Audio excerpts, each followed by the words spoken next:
Bonsoir à tous. En tant que directeur de l'unité Chères-aux-Manches, je suis ravi de vous accueillir ce soir dans le cadre de la Semaine de l'Industrie pour cette conférence du nucléaire SWAN, dans le nucléaire SWAN.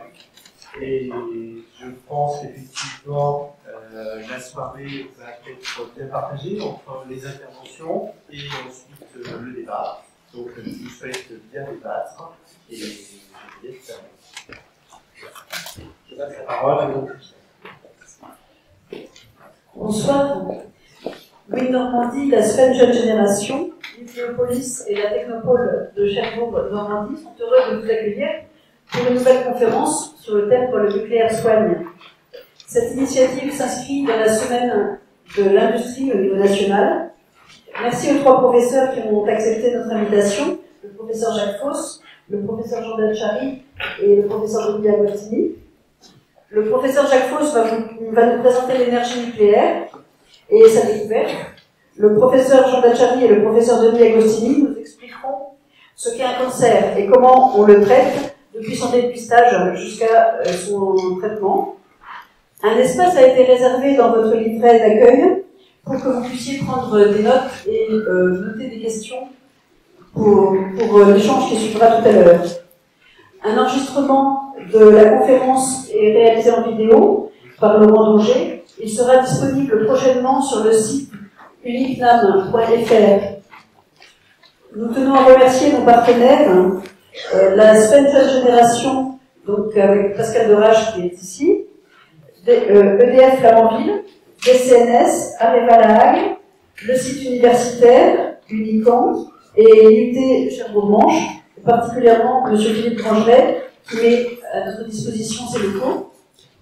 Stéphane Bresson, directeur de Nucléopolis, va ajouter quelques mots. Merci, Mme je voudrais d'abord excuser le président David Guiraud, président de Nucléopolis, qui a dû annuler au dernier moment sa participation, sous le une présence, qui ne peut malheureusement être là ce soir de raisons personnelles. Je voulais aussi vous remercier d'être tous présents, d'avoir un grand physique, ça fait plaisir sur ce sujet-là.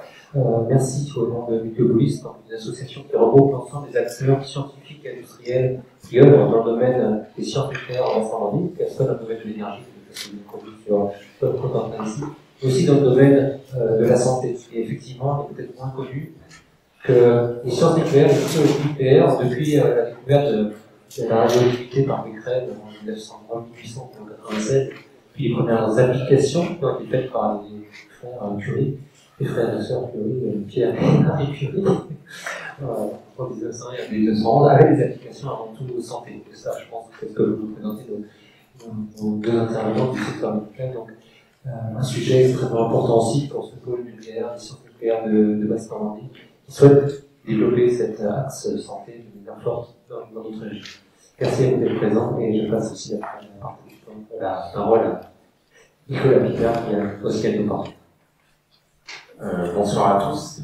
Je ne vais pas revenir sur ce qui a été dit. Je vais juste vous accueillir en tant que local de l'étape sur le site universitaire. On a effectivement l'habitude de beaucoup travailler avec les acteurs universitaires, donc que ce soit l'UT, ADESIX, l'école d'ingénieurs qui est juste à côté. Et vous dire que c'est un plaisir d'avoir cette thématique-là, nucléaire santé, qui est un petit peu plus rare sur le Cotentin, mais qui pour une fois est originale par rapport à ce qu'on a l'habitude d'avoir, même si sur la radioprotection, etc., on peut avoir des sujets vraiment intéressants. Là, c'est un sujet un peu différent. Et ça va être, disons, que des sujets nouveaux dans le cadre de cette semaine de l'industrie, puisque jeudi prochain, il y aura une grande conférence sur les énergies marines renouvelables et le Cotentin. Donc un sujet qui est également nouveau pour ce territoire, puisqu'il est nouveau à l'échelon national. Tout un tas de visites qui vont avoir lieu avec des personnes donc, qui sont soit des étudiants, soit des personnes qui sont en entreprise, qui vont aller visiter un certain nombre d'entreprises. Et ce qui est intéressant vraiment dans cette thématique, c'est qu'il y a une diversité de profils. J'ai vu un peu les inscrits qui étaient présents ce soir. Ils venaient tous d'horizons différents, que ce soit dans vos fonctions, dans les entreprises, dans vos parcours respectifs. Donc ça fait plaisir de voir que tout le monde s'intéresse à cette thématique du nucléaire santé.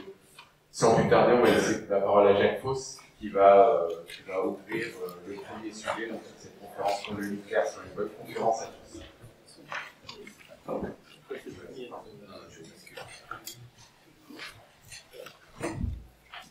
Alors moi, en fait, on m'a demandé de planter le décor. Hein.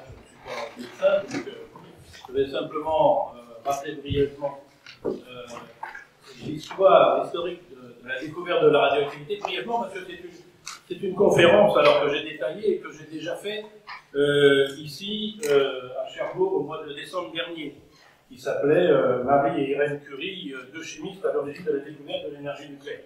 Donc je vais passer brièvement là-dessus, puis après montrer en fait ce qu'est la radioactivité et pourquoi, lorsque nos collègues et amis vont vous présenter les traceurs et l'effet des rayonnements, pourquoi justement on peut utiliser ces traceurs radioactifs donc, en médecine.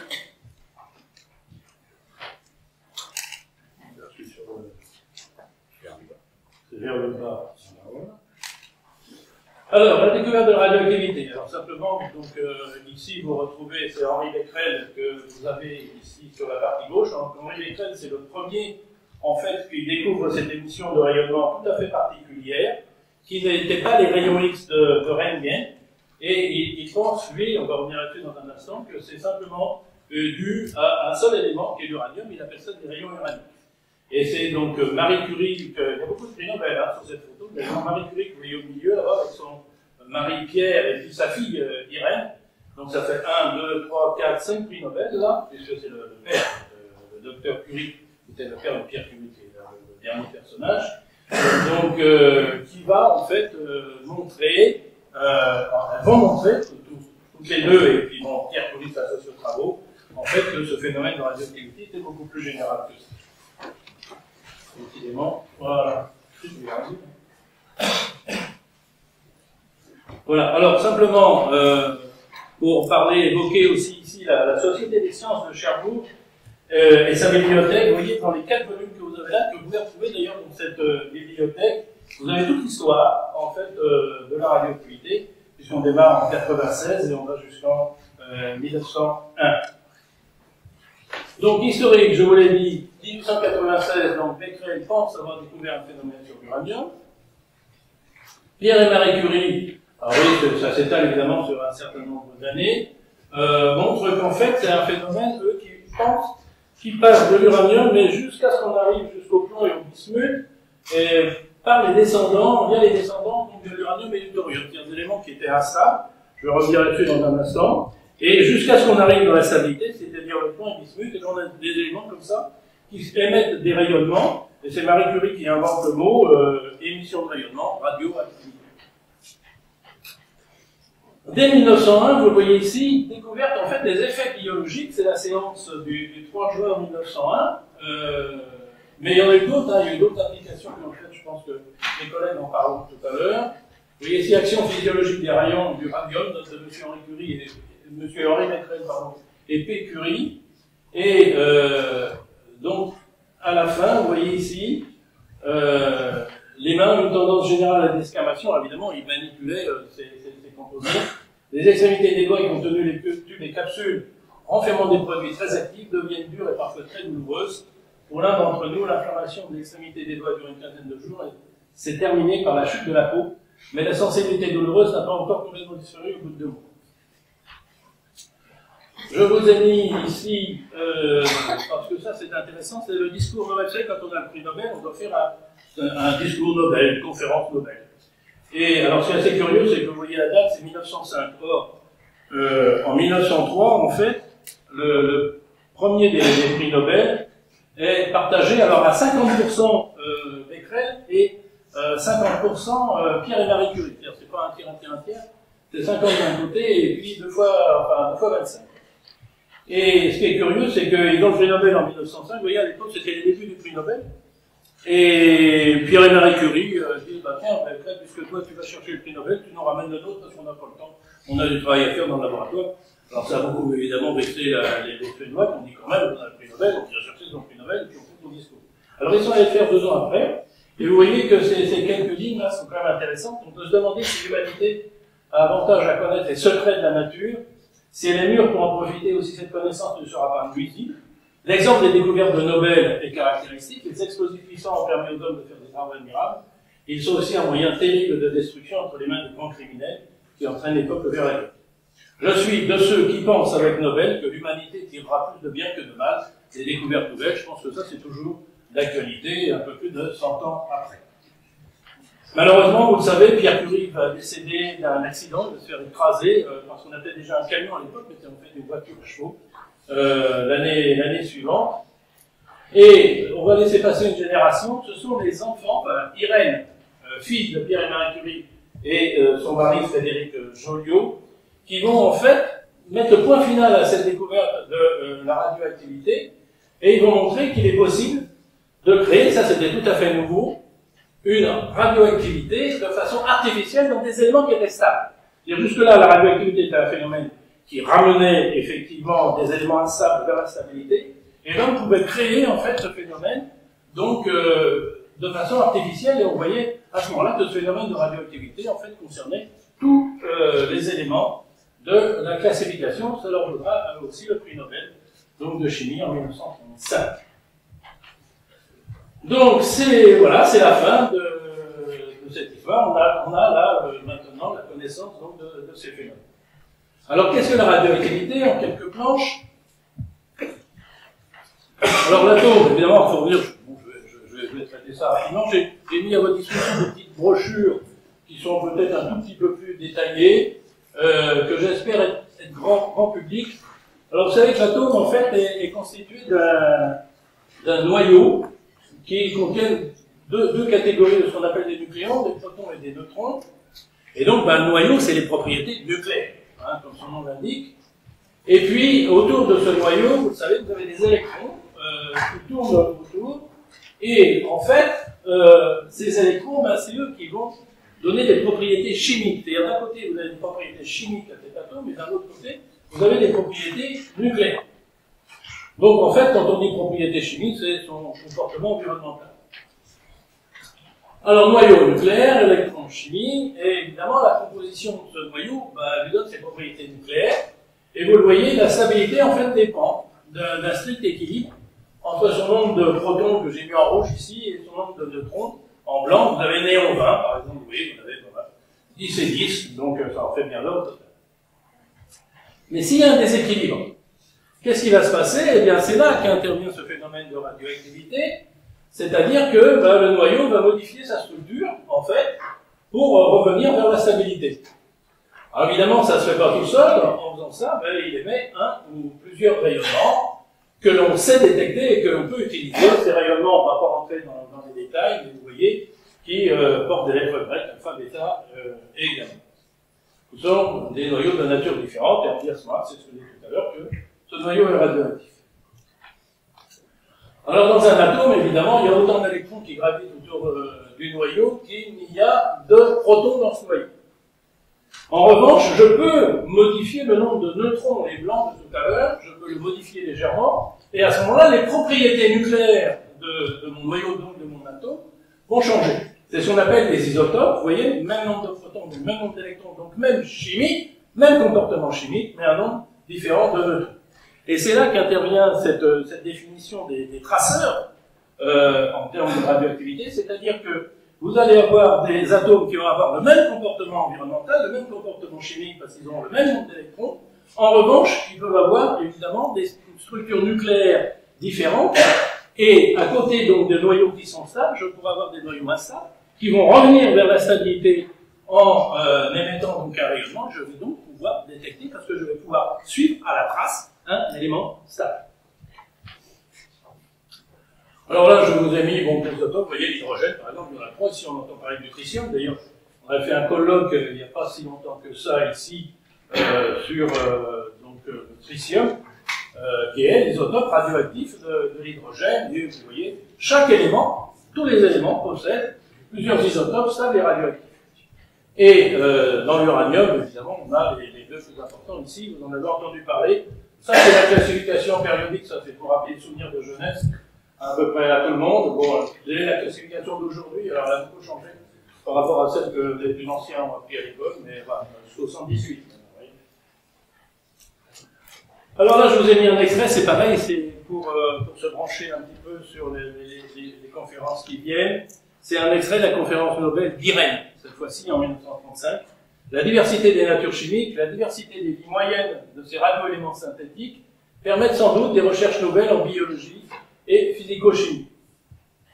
La méthode des indicateurs radioactifs, jusqu'alors réservée aux éléments de masse atomique élevée, peut être généralisée à un très grand nombre d'éléments, distribués dans toute la classification, puisqu'il venait de montrer, donc Frédéric Joliot et Irène Joliot-Curie, que justement, cette radioactivité touchait tous les éléments, pas seulement les éléments lourds. En biologie, par exemple, la méthode des indicateurs, employant des radioéléments synthétiques, permettrait d'étudier facilement le problème de la localisation et de l'élimination d'éléments divers introduits dans les organismes vivants. Et la dernière phrase est importante. Vous voyez, il n'est pas utile dans ces recherches d'introduire des quantités importantes de l'isotopes radioactifs. Ces quantités sont fixées dans la sensibilité de l'appareil détecteur. Il y a une très grande différence entre une sensibilité chimique et une sensibilité, on va dire, radiochimique, c'est-à-dire qu'on peut détecter un atome quasiment, de façon tout à fait théorique. Alors qu'en chimie, pour détecter un élément, il faut en avoir des milliards et des milliards. Radioactivité artificielle, donc 1934, on ne va pas revenir là-dessus. Donc, on peut fabriquer d'autres radioéléments, en particulier donc avec des cyclotrons ou des accélérateurs. Alors, la radioactivité, ça se voit pas, mais ça se détecte. Ça, vous pouvez me prendre, c'est deux photos chez moi que j'avais prises à deux instants différents. Un matin où il y avait du gel, comme on a vu il y a pas longtemps. Et je vous assure que les toiles d'araignée, elles sont toujours là sur le côté. À ce moment-là, on les voit plus. Il faut un détecteur pour voir un petit peu toute la matière. C'est un processus aussi, vous le savez, la radioactivité qui décroît avec le temps. En gros, quand il en reste la moitié, on est au bout de ce qu'on appelle une période, le temps nécessaire pour que la moitié du nombre initial de noyaux soit désintégré. Alors évidemment, quand il reste le quart, je suis à 2 périodes, le huitième à 3 périodes, etc. Il y a des heures d'ingénieurs, il y en a. Alors, les unités, alors je ne veux pas trop revenir, mais je pense qu'on peut en parler tout à l'heure. Vous savez, l'unité de l'activité, en fait, c'est ce qu'on appelle le Becquerel. Marie Curie avait défini une autre unité qui avait appelé Curie, évidemment. Et en fait, il y a une grosse différence entre les deux. C'était à peu près l'activité d'1 gramme de radium-226, le fameux radium qu'elle avait isolé. Mais justement, le à peu près, c'est pas très bon pour des métrologistes. Donc, on a un beau jour décidé qu'on prendrait une intégration par seconde, ce qui évidemment est une toute petite unité. En réalité, c'est pour ça que vous entendez souvent parler en millions ou en milliards de becquerels, parce que vous voyez, ça fait évidemment pas grand-chose à ce moment-là. Une unité qui a disparu en janvier 86. Alors, la radioactivité est partout, ça vous le savez sans doute, et nous-mêmes, là, en ce moment, on est en train de balancer des rayonnements sur nos voisins, qui nous les rendent d'ailleurs, en fonction, vous voyez, de notre masse, et ben, on peut calculer à peu près notre radioactivité naturelle, évidemment. Ce qui fait que, la valeur 0 becquerel, évidemment, c'est impossible à trouver, une référence peut être que la radioactivité naturelle. Alors, une autre unité, c'est évidemment quand on regarde l'effet des rayonnements sur la matière, c'est l'énergie par unité de masse, c'est ce qu'on appelle la dose, et il y a une unité qui s'appelle le Gray, donc 1 joule par kilogramme, ce sont les unités respectivement d'énergie et de masse. Et ça ne définit pas en fait l'effet sur la matière vivante. Parce que là, il faut tenir compte d'autres facteurs, il faut tenir compte de la nature du rayonnement, on a eu tout à l'heure alpha, bêta, gamma. Il faut tenir compte évidemment du fait que les effets ne seront pas les mêmes selon que la distribution sera homogène ou non sur tout l'organisme. Et on remplace ça à ce moment-là par l'équivalent de dose. C'est une unité que les gens ici connaissent bien parce qu'on en parle souvent, non pas en sievert qui est beaucoup, mais plutôt en milli et en micro, c'est-à-dire en millième et en millionième.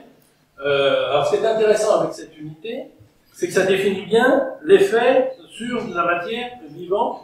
Et il n'y a pas de distinction, évidemment, entre la radioactivité naturelle ou la radioactivité artificielle. À partir du moment où vous avez un rayonnement donné, avec une énergie donnée, donc dans l'organisme, et bien, qu'il soit arrivé de façon artificielle ou naturelle, évidemment, la mesure en sievert sera la même. Donc voilà, quantité de radioactivité en becquerel, mesurée donc par le Gray, et l'effet produit par cette dose est mesurée par le sievert. Alors cette radioactivité, vous voyez, donc on l'utilise dans diverses applications. L'émission de rayonnement, évidemment. Alors, cette émission de rayonnement, ça peut aussi être des rayons qui sont des rayons cousins des rayons gamma, c'est-à-dire des rayons X. Donc, à ce moment-là, on utilise aussi des accélérateurs d'électrons pour produire ces X, ou bien on utilise des électrons. Ou bien, donc, on utilise l'émission de ces rayonnements, ou encore, vous voyez, encore une fois, la capacité du traceur, c'est-à-dire celui qui a les mêmes propriétés chimiques qu'un élément stable, mais qui, en plus, émet donc un rayon. Voilà, donc après, il y a toutes ces applications. Alors, il y en a de nombreuses applications, en particulier donc, dans l'industrie, et même d'ailleurs dans l'art. Mais ce soir, donc, on va parler plutôt médecine. Et vous voyez, donc, encore une fois, les propriétés, la décroissance dans le temps, comme on l'a vu, l'émission de rayonnement, la sensibilité de détection, dont je vous ai parlé, et l'identité chimique. Voilà un petit peu tous les domaines. Alors évidemment, lorsqu'on n'a pas besoin d'une durée de vie longue, on choisit, on a le choix, on choisit des radioéléments qui ont des durées de vie courtes. C'est ce qu'on appelle les périodes radioactives, qui peuvent être inférieures à quelques jours, auquel cas, évidemment, après un mois, il n'y a quasiment plus rien. Bon, on ne va pas détailler ça, vous aurez des documents. La radiostérilisation du matériel chirurgical, aussi, vous voyez, traitement de l'eau, conservation des denrées alimentaires. Et je crois que c'est la fin, je vais terminer sur celle-là, parce que vous voyez, c'est bien d'actualité. Dans l'Express, au 1er février 2012, on parlait, ça s'appelle chouette, vous voyez ici, les biberons conçus sous ionisation n'auront pas besoin d'être stérilisés. Une nouvelle propriété microbiologique, vous voyez, il suffit de les laver, rincer 3 fois. Cela suppose que le matériel ait été conçu selon un procédé appelé ionisation par le rayon gamma. On est bien donc dans ces applications. Voilà, je vous remercie donc pour votre attention. Je vais passer la parole à mes collègues. Je pense que vous reconnaissez le point.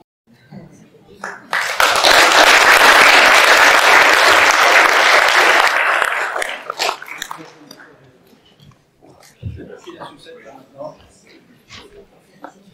Voilà. Parfait, donc transition faite. La question posée, effectivement, du diagnostic de traitement, et c'est pour ça qu'on s'est partagé avec Jean Dachary, plutôt le côté diagnostic en tant que médecin nucléaire, et lui en tant qu'oncologue et radiothérapeute. Ce qui est important, c'est que, voilà, en 2 temps, le premier temps, c'est de nous expliquer en quelques mots ce qu'est l'imagerie nucléaire, essentiellement sur un axe important, puisque c'est plutôt sur l'oncologie, qu'on appelle le PET scan, tomographie par émission de positons, associé à un scanner embarqué, ce qui fait que je vais vous donner quelques notions de ce qui se met en place en Basse-Normandie, puisqu'il y a un seul appareil en Basse-Normandie, c'est au CHU en partenariat avec le centre anticancéreux de Baclès depuis 2008. Et puis évidemment, ça c'est la partie diagnostic, la partie imagerie, mais il y a aussi, et c'est important, le soin, c'est-à-dire qu'avec, effectivement, comme on l'a vu, des isotopes, des radioéléments, il est possible de traiter des cancers, et évidemment avec des doses qui vont être délivrées de façon un peu plus importante que les doses délivrées pour faire du diagnostic et de l'imagerie. Donc ça, c'est l'élément important, c'est la balance à bien comprendre entre les doses qui vont être administrées pour faire de l'imagerie, scintigraphie ou TET-scan, et les doses qui vont être administrées pour faire du traitement. Alors, il faut savoir qu'en France, la possibilité de faire de l'imagerie nucléaire par le TET-scan, c'est essentiellement 3 domaines, avec un domaine que l'on va privilégier aujourd'hui, qui est l'oncologie. Et dans l'oncologie, on verra qu'il y a plusieurs types de cancers qui peuvent avoir cet élément d'imagerie diagnostique. Il y a également la neurologie et la cardiologie. Et donc, à ce jour, comme je l'ai dit, un seul TET-scan et probablement, en tous les cas, dans le SRO, ce qu'on appelle sur le bassin de la Basse-Normandie, un deuxième TET-scan qui devrait arriver en 2013.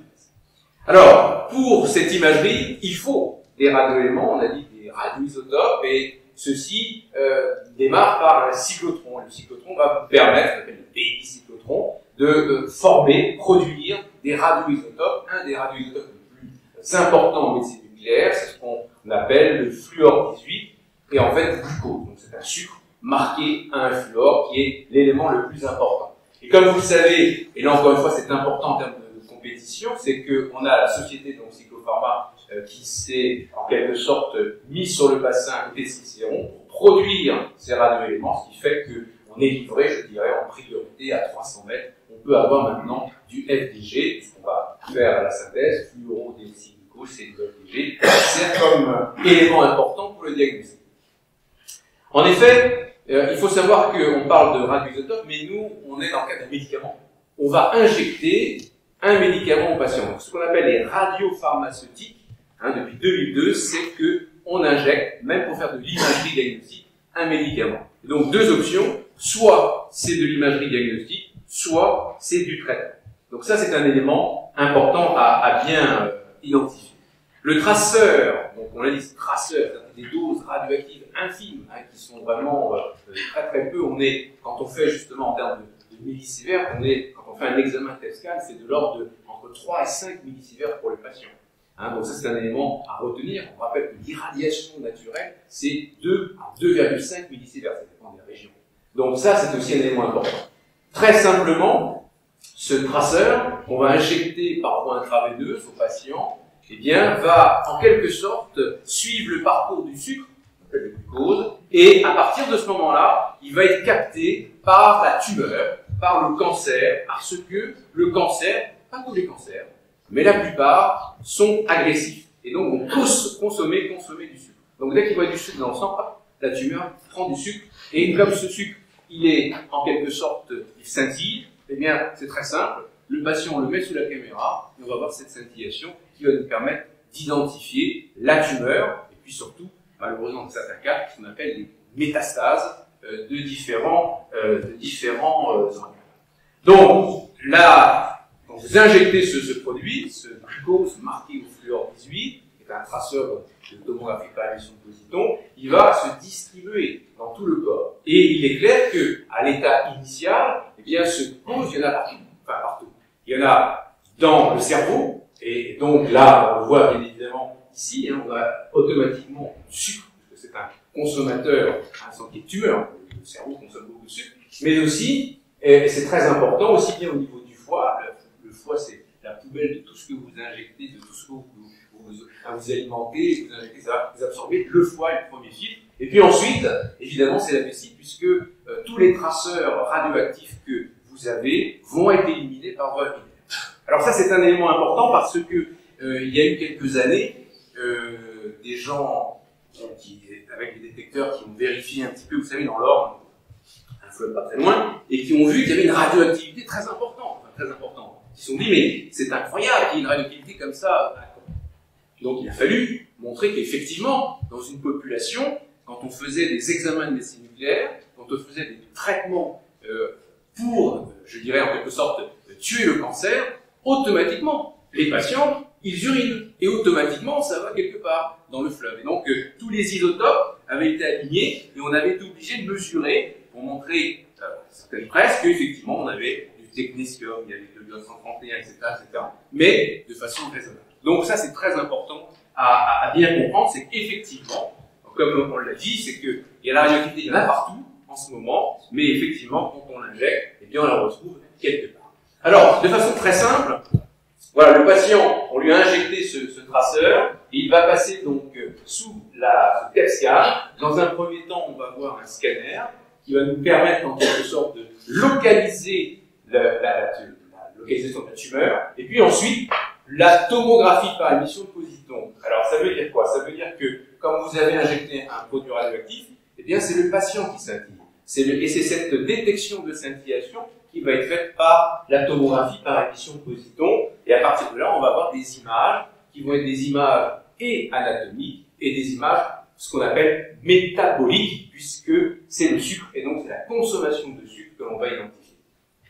Donc, de la même façon, là, vous voyez sur le plan du TEP, on va démarrer par le cerveau et puis ensuite, on va bien évidemment continuer en quelque sorte, jusqu'au genou le plus souvent. Voilà, et pendant 20 minutes, le patient passe l'examen de ce qu'on appelle le TEP-scan, tomographie par émission de positons en français. Alors,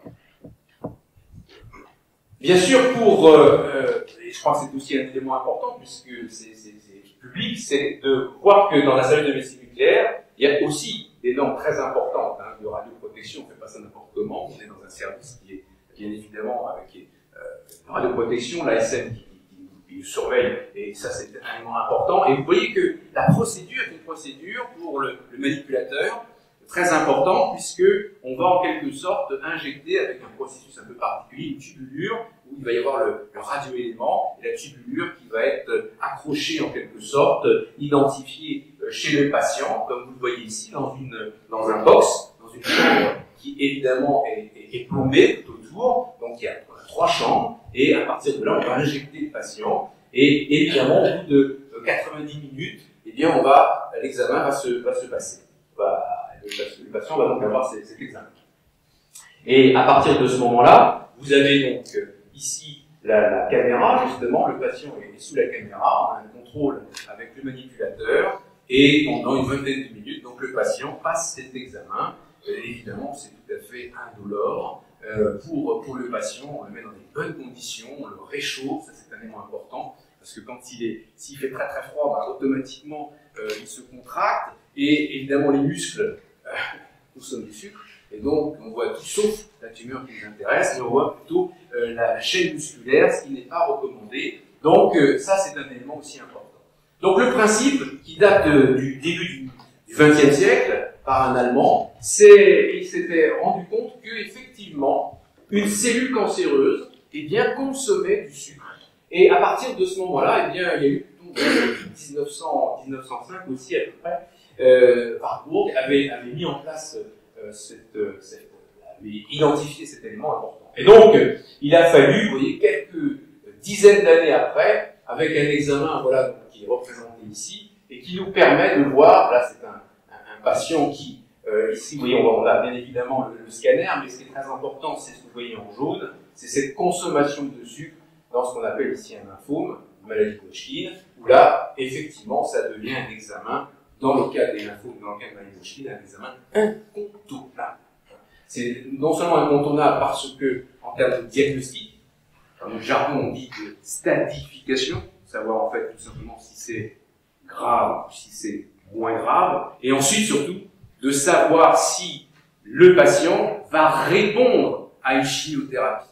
Et ça c'est très important, parce que, vous le savez très bien, vous l'avez vu autour de vous, malheureusement tout le monde a eu ces épisodes-là, c'est qu'effectivement, il y a des patients qui vont répondre à une chimiothérapie et d'autres non. Et avant le TET scan, on ne savait pas. Et depuis que le TET scan a été mis en place, et ça, il faut reconnaître que c'est récent, hein, c'est 2002, hein, parce que, bon, voilà, et c'est Kouchner qui a dit il faut des TET scans en France. Alors, on était le dernier pays en Europe à avoir des TET scans. Le dernier pays. Ah, remarquez, maintenant, on a un parc top niveau. Hein. Je peux vous dire qu'on a 70 ou 80 TET scans en France, mais c'est du high level. Mais néanmoins, on s'aperçoit, voilà, dans certaines maladies, que c'est incontournable, parce que non seulement on fait le diagnostic, c'est pour ça qu'on est dans le cas du soin aussi, mais aussi, on peut savoir si le patient va répondre ou non à une chimiothérapie. En simple, c'est que il y a un lymphome qui consomme beaucoup de sucre, vous lui mettez une première cure de chimiothérapie, on fait un deuxième TET scan, et on voit qu'il y a une diminution importante de la fixation du sucre. Donc là, on peut dire que voilà, il y a une réponse, et on peut continuer ce type de chimiothérapie. Vous voyez ? Donc ça, c'est un axe vraiment très important, c'est tous les jours. Hein, c'est tous les jours. Donc voilà un petit peu le principe. Après, sur l'ensemble des cancers, comme je vous le disais, c'est pas pour tous les cancers. Mais les cancers qui nous préoccupent en Basse-Normandie, sont à peu près ceux qu'on a un peu sur le plan national. Hein. C'est le cancer du poumon, qui est agressif. Malheureusement, on meurt beaucoup du cancer du poumon. On a aussi particularité Basse-Normande, c'est plutôt au niveau des voies ORL, associées à 2 facteurs importants, qui sont, et voilà, donc vous avez compris, hein, vous faites un peu de boisson alcoolisée, fortement alcoolisée, et le tabac, et vous avez des cancers de ce qui est l'appareil auto, donc pharynx, larynx, etc., etc. Donc ça, c'est un élément aussi très préoccupant. Toutes les maladies du sang, enfin pas toutes, mais essentiellement les lymphomes et les lymphomes, donc les maladies de Hodgkin ou non-Hodgkiniens, et puis je passe, mais disons qu'il y a plusieurs types de cancers. Par contre, ce traceur ne marche pas du tout pour le cancer principal de l'homme après 65 ans, qui est le cancer de la prostate. Pourquoi ? Tout simplement parce que le cancer de la prostate, c'est un cancer qui est tranquille, qui est quiescent. C'est-à-dire que les cellules qui sont dans la prostate sont des cellules par rapport à un cancer pulmonaire, eh bien, elles ne sont pas très actives. ne boulotte pas, si vous voulez, du sucre. Donc, c'est pas du tout la bonne technique. Et donc, il y a d'autres traceurs qui sont en cours, mais c'est pas la bonne technique pour le cancer de la prostate. Donc, voilà un exemple typique, et qui arrive, là, encore une fois, tous les jours, hein, c'est le patient pour lequel, sur une radio pulmonaire, sur un scanner, vous voyez, on voit qu'il y a ce qu'on appelle un nodule pulmonaire. Et bien, ce nodule pulmonaire, voilà, c'est, là encore une fois, grâce au PET scan, maintenant, je dirais, le deuxième filtre, pour savoir tout simplement si il est malin, ou s'il est cancéreux, ou s'il n'est pas cancéreux. C'est très important, tout simplement, en regardant s'il va consommer du sucre, ou s'il ne consomme pas de sucre. S'il ne consomme pas de sucre, c'est-à-dire qu'on ne verra pas de fixation, eh bien, on va surveiller le patient, bien évidemment. Et puis, au contraire, si, comme vous le voyez ici, sur les images de fusion entre le scanner et le TEP, eh bien, il y a une fixation importante du traceur glucosé. Et là, eh bien, on va aller voir ce qui se passe. Parfois une intervention, parfois une biopsie. Un exemple aussi, là, c'est catastrophique, mais dans le cas, parce que je sais qu'à Cherbourg, on a eu ces cas de figure, on appelle, vous savez, le mésothéliome, c'est-à-dire lié à l'amiante, donc le cancer qui va toucher non seulement toute la plèvre, vous voyez que tout le poumon ici de ce patient eh bien, est complètement consomme beaucoup de sucre, mais aussi, et ce qui avait, grâce au PET scan, était la possibilité d'identifier d'autres localisations au niveau de l'abdomen. Donc, juste pour, vous voyez, sur une pièce qu'on appelle anatomique, vous voyez que le mésothéliome, voilà, c'est tout ça, c'est cette espèce de gros machin qui pousse complètement le poumon. On imagine bien que les patients, eh bien, malheureusement, ne survivent pas. Alors, un autre exemple, eh bien, c'est celui-là, c'est le patient, vous voyez, qui a, là encore une fois, au niveau abdominal, vous voyez le foie qui est ici, hein, on voit ici les hanches, on voit le cadre osseux, et là, une fixation très importante qui correspond à un lymphome de Hodgkin. Alors, sur un deuxième aspect, on rentre un petit peu maintenant non plus sur le diagnostic, mais sur le traitement. Pourquoi le nucléaire peut soigner? Eh bien, il peut soigner parce que, effectivement, on peut tout simplement, soit le patient, on peut effectivement injecter un produit radioactif dans le sang, soit par la bouche, et ça c'est très fréquent dans certains cas de figure, hein, si on a, par exemple, je dirais la personne âgée de 82 ans, et puis qui a une thyroïde qui est voilà, très très très grosse, on appelle un roi thyroïdien, et puis malheureusement on ne peut pas l'opérer, etc., etc. Mais le problème c'est que cette patiente elle est ce qu'on appelle en hyperthyroïdie, donc elle est complètement excitée et elle a des éléments qui sont un petit peu, le pouls s'accélère. Donc comment on fait? Eh bien on peut faire un traitement justement pour détruire sa glande thyroïde par eh bien, un élément donc, radioactif. Donc on donne une gélule au patient et ça permet de soigner très tranquillement ce type de maladie. Ou alors, et ça c'est Jean Dachary qui vous en parlera, l'aspect, je dirais, radiothérapie externe, qui est un autre élément. Alors, élément important, et qui est de plus en plus mis en action dans les centres anticancéreux, c'est ce qu'on appelle des radiothérapies ciblées. C'est-à-dire qu'on va injecter des produits radioactifs, hein, soit par voie intraveineuse, et avec ciblé. C'est-à-dire qu'on va permettre, avec parfois des anticorps, qui vont être ciblés sur une certaine fonction d'un organe, soit sur les membranes, soit à l'intérieur de la cellule, etc. Et ils vont activer, ils vont détruire de façon très particulière la tumeur. Donc ça, c'est des éléments tout à fait nouveaux. Alors, je vais vous montrer quelques exemples de différents types de cancers où ça marche très bien. Donc, c'est une radiothérapie ciblée donc, par voie interne, donc on n'est pas du tout dans ce qu'est la radiothérapie externe, dont on parlera après, et ce sont des radioéléments. Donc ce sont bien évidemment des examens que l'on peut utiliser dans les centres anticancéreux. Donc vous voyez qu'on a des médicaments qui vont être ce qu'on appelle à tropisme tumoral, bien précisé, et donc ont une action spécifique. Alors soit sur la tumeur initiale, soit, et ça arrive aussi sur les métastases osseuses.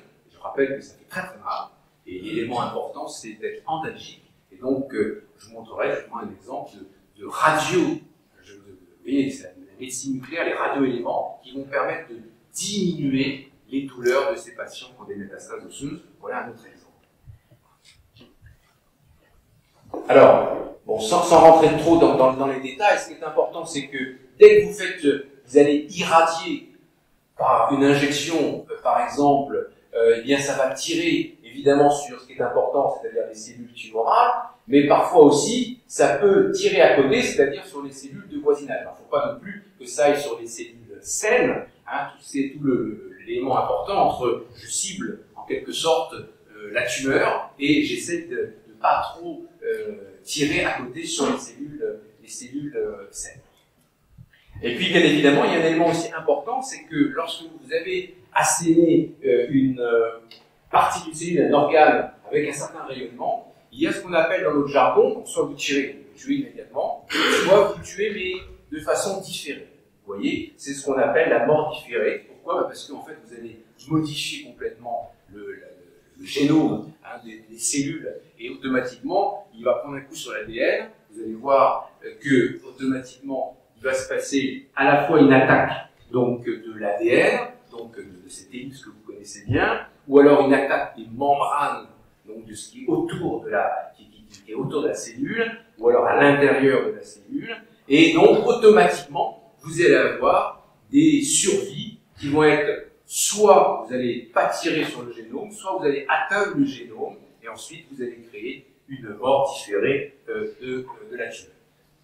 Voilà la représentation très simple. Et ça, ce sont des effets donc, de rayonnement. Le rayonnement va casser le bras de l'ADN, et à partir de ce moment, il va plus y avoir de possibilité de réparation de l'ADN, et donc la cellule va mourir. Un exemple typique, comme je vous disais, cancer de la thyroïde, eh bien, on peut faire deux étapes pour le cancer de la thyroïde, c'est le plus simple à comprendre. La thyroïde est ici, au niveau du cou. À partir de là, on va injecter un produit qu'on appelle diode 131 qui va nous permettre de faire une imagerie à la fois de la tumeur et savoir s'il y en a autour, c'est-à-dire des métastases. Et en fonction de ça, on va pouvoir ensuite donner au patient un traitement à base d'iode 131 et on va suivre l'imagerie de ce cancer pour savoir si on est efficace ou pas efficace. Donc, vous voyez, de temps en temps, on a le tout en un. Donc ça, c'est un élément important. Alors, bien évidemment, là encore une fois, on est dans des doses assez importantes, donc ça ne se fait pas comme ça. Ça se fait dans un circuit vraiment protégé. Donc, il y a certaines chambres, par exemple à Baclès, où on a l'autorisation de donner ce type de traitement.